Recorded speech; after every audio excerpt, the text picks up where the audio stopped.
All sports, all plays. Yeah. All sports, all plays. All sports, all plays. 365, we making up plays. You talking the game, get you through the days. We're high in the court, the dime in the lane. Variety topics, living the same. All presentation, sports information. Hitting the airways, taking the nation. All sport, all plays, like working your faces. Grace at the field, so tie the laces. All sports, all plays.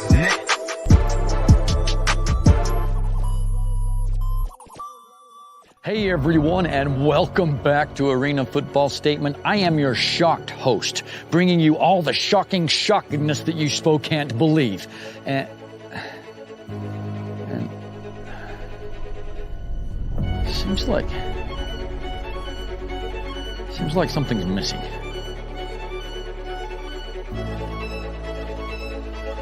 I'm gonna go drink a Sam Adams. If you guys want to keep up with arena/indoor football content all season long, go ahead and hit that little subscribe button and the little bell thing so you can be notified every time I publish something new. Today, I'm ranking the 14 teams of the Indoor Football League. Prepare yourself to be mad. As everybody knows, last year's United Bowl was a huge PR statement. PR. Stay down. It's a new season, all right? Just stay down, get back in your place. As I was saying, ow! Mercy, Myrtle, you guys settle down, all right? Look, I'll play nice. I'll be fair. Criminally.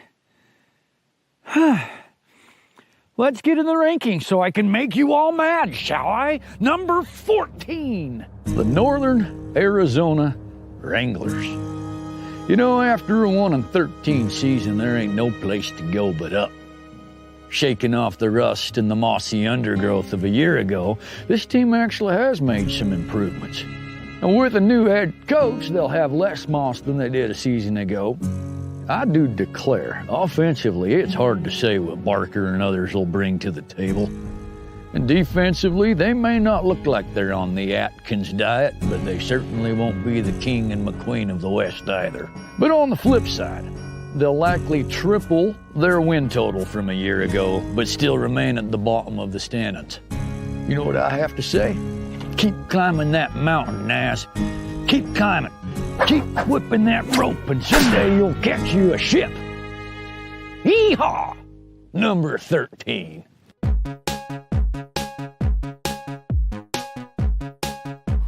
You know what I say about expansion teams, don't you?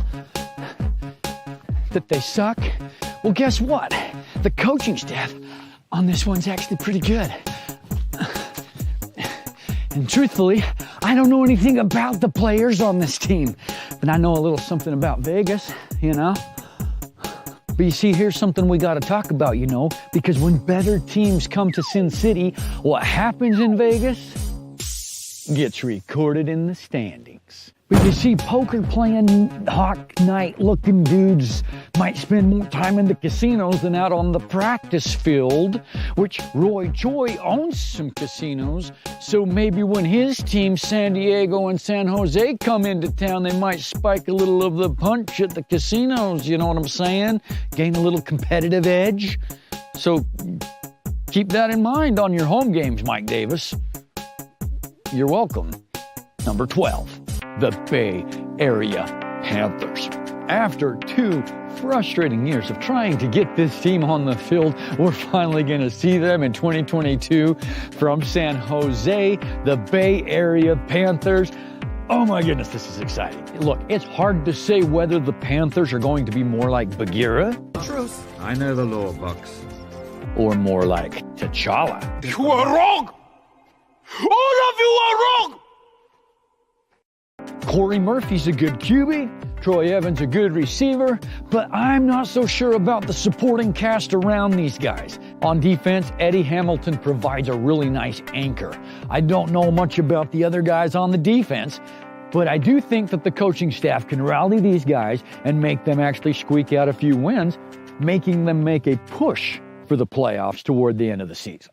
Number 11, the Green Bay Blizzard. Look, there's 3 things I can guarantee you in life. Number 1, you're gonna die. Number 2, you're gonna pay taxes. Taxes, oh, taxes, oh, beautiful taxes. And number 3, the Green Bay Blizzard are going to come back year after year. Man, this organization rocks my socks off, and I feel very sad that I have to rank this team so low. They went 0-4 against Bismarck a year ago. Their first 2 games out the gate are against Bismarck. Bucks never seem to be afraid of Blizzards anyway. And outside of Shaquan Currington, the Blizzard haven't made much of a splash in free agency at all. At least, I haven't seen it. Of course, they've got a lot of new guys, and they seem to like that. Little brothers! But one thing's for sure. No matter what happens, Coach Corey Roberson always puts up a good fight and rallies the troops, and he means business. So anything could happen with this team. Number 10, the Bismarck Bucks. A team from North Dakota, eh? Hey, look, this team made the playoffs a year ago. Their defense was solid, and if it wasn't for circulating 5 quarterbacks throughout the season, they may have made a deep run into the playoffs. But alas, things change when the Quad City Steamwheelers come back, because it seems like half the team left to them. Coach Corey Ross, Sterling Clark, Mike Kerrigan, Malik Duncan, Darion Jackson, to Quad City. However, the Bismarck Bucks have signed Patrick Macon and Kenneth Magruder, automatically making their defense viable again. With nothing to report on what Zareel Hendrick is doing or how the quarterback play will be in Bismarck, it's just really hard to see this team making a run into the playoffs in 22. Number 9.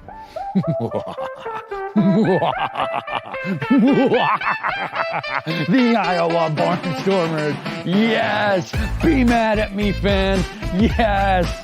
Guys, I hate to say it this way, but Daquan Mill was one of the reasons that the Barnstormers even made it to the playoffs last year, and he gone.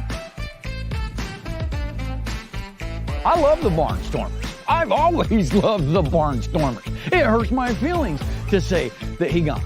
Hey, they've got a great receiving core in Eric Thomas, Keeslo Smith, and Kentrez Bell, but their quarterback sounds like a guy who was raised in a place where women swear a life of celibacy. But now let's get down to the truth of the matter. There's something about this team that's just magical. They just always find a way to be in the hunt, even though that their roster has a bunch of guys whose names I don't even recognize. Look, I know a lot of you guys are Barnstormer fans out there, so don't be mad when you know what, do be mad. I like it. I like when you feed my energy that way. Do be mad that you will see more success in the American underdog movies from the Barnstormers than you will in the 2022 season. That actually hurts my feelings. And now a word from our sponsor. Vincents Val, the movie. Yes, it's a movie I wrote and directed and produced. Yes, it's got global distribution. Yes, I also starred in it. And no, I am not funny. But I did show off some impressive football skills in it.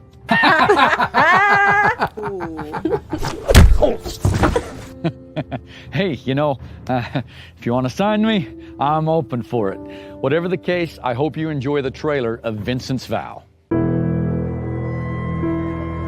go on dates, kiss the girls, you have your little one-night stands. Vince, come back. But you ain't loved a single one of them, have you? People fall in love, and they get married, and yes, they're usually very attracted to each other. But give them 10 years and 2 kids down the road, and they somehow fall out of love? What happened? Get out! And you see her, she's young, she's pretty, and you just want to use her young body for your pleasure. Is that it? Stay away from my girl. Before you claim to love someone, you need to find out what love is. How would you define love? Love is not having to hold your farts in anymore. I learned a lot. Love is taking care of the poor. I've been studying and studying and studying, and I cannot find an answer to the love question. I've always had feelings for people, but I've been asking myself, is love a feeling? And when you lose that feeling, how do you love when you don't love? I need you. She was my everything, my rock, my conscience. Is Evangeline alive? I believe so. Why does it hurt me to actually attempt to love somebody? True love never hurts anyone. Longing hurts. Selfishness, jealousy. You have a fiance? A girlfriend? Then who are you writing vows to? Whoever I give this letter to, if she accepts, I will be committed to forever.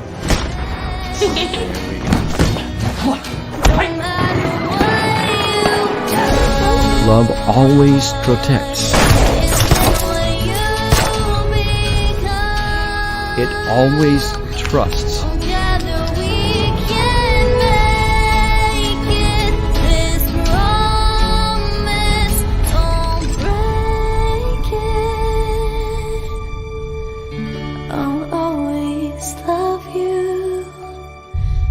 Love always perseveres.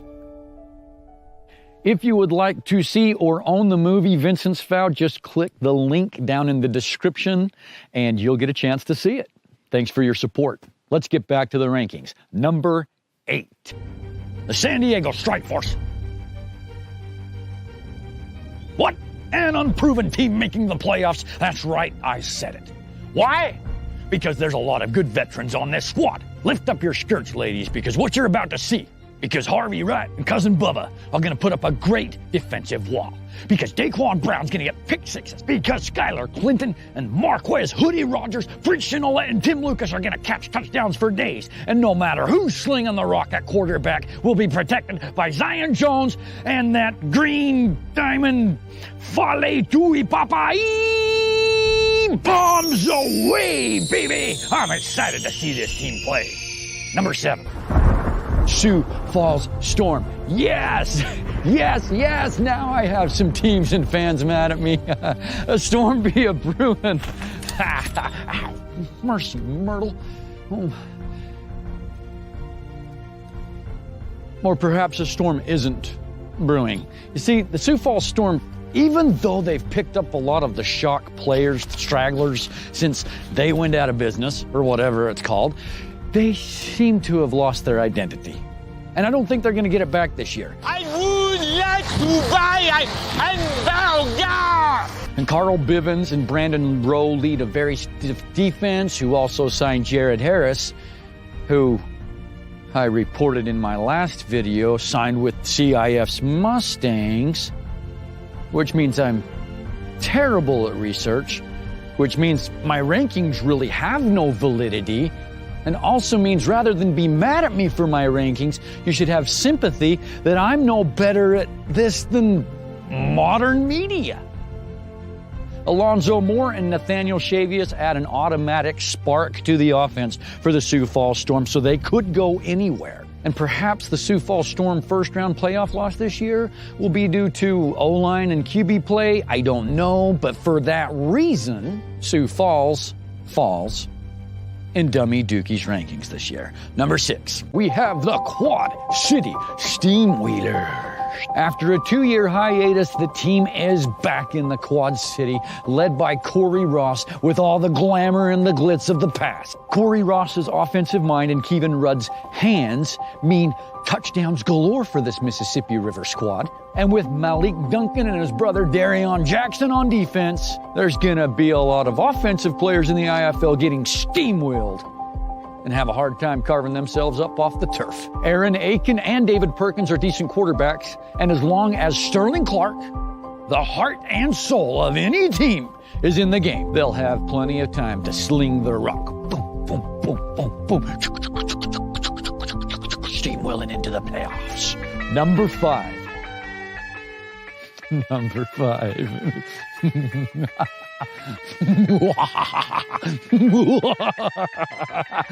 The Arizona Rattlers. Oh, baby, your hatred feels good. Yay, more fans hating the con. This one was a tough one.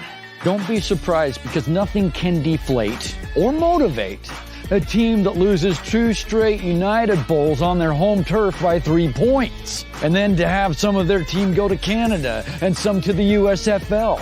Rattlers coach Kevin Guy and quarterback Drew Powell are magicians at squeaking out wins. But it seems that this team has become so one-dimensional running the rock that other defenses are catching on. I can see that the Rattlers have great defensive backs and great defensive linemen.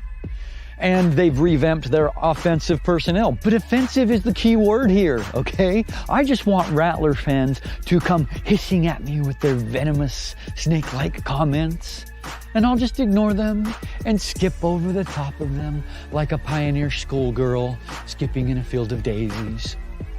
Number 4, the Tucson Sugar Skulls.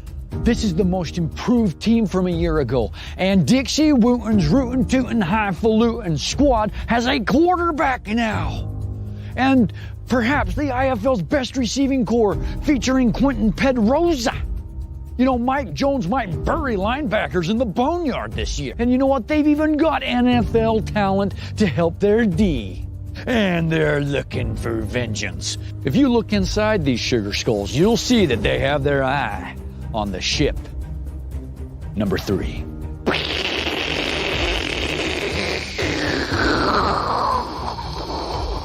The Frisco Fighters. Coach Dolezal takes a hike. Billy Back comes over from Spokane, and he's got a great coaching staff to work with. And he's ready to pilot these fighters to another successful season. You know what they say? If you can't beat them, sign them. J.D. Griggs and Charles Williams lead a very intimidating defense. Ladarius Galloway is one of the most exciting running backs to watch. You add Speedy Noyle and T.J. Edwards in that backfield, and it will be one of the most confusing offenses to read. Their run game will be epic. You add in a decent receiving corps, and like fighter jets, these athletes will look like missiles firing through defenses on 50 yards of fury in Frisco. Number 2. Pirates took him 93 minutes ago. How many Pirates? 25. Top mercs led by this guy. The United Bowl champs are back. And the promoted defensive mind guru, Rayshon Kaiser, the head coach. Hey, this defensive guru type coach could likely lead any pirate group back to the ship. Hey?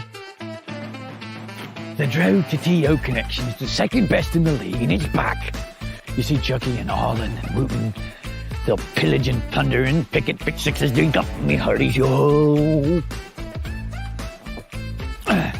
Making it back to the United Bowl. Need some rum. However, the guard matey, get yourself to that DCU center and watch the champs defend the ship, eh? Savvy? Bring up me hearties, yo ho. Number 1, your Duke City. Gladiators! They were one referee call from going to the United Bowl last year, and this year I believe they are going. And this time there won't be a PR stunt to get in the way.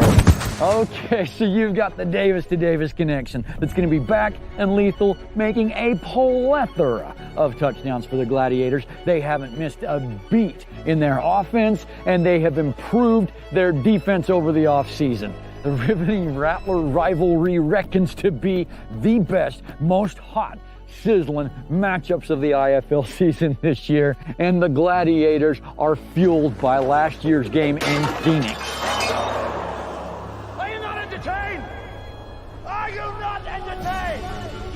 And there you've got it, guys. We've got an amazing matchup coming March 12th this weekend, and the IFL season is destined for greatness this year as long as the gas prices don't get too high. Pray for Ukraine, and let's be the best that we can be and give the most that we can, and that is my arena football statement.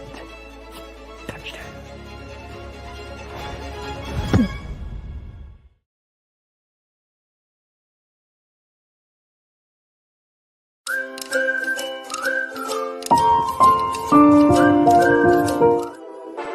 All sports, all plays. All sports, all plays.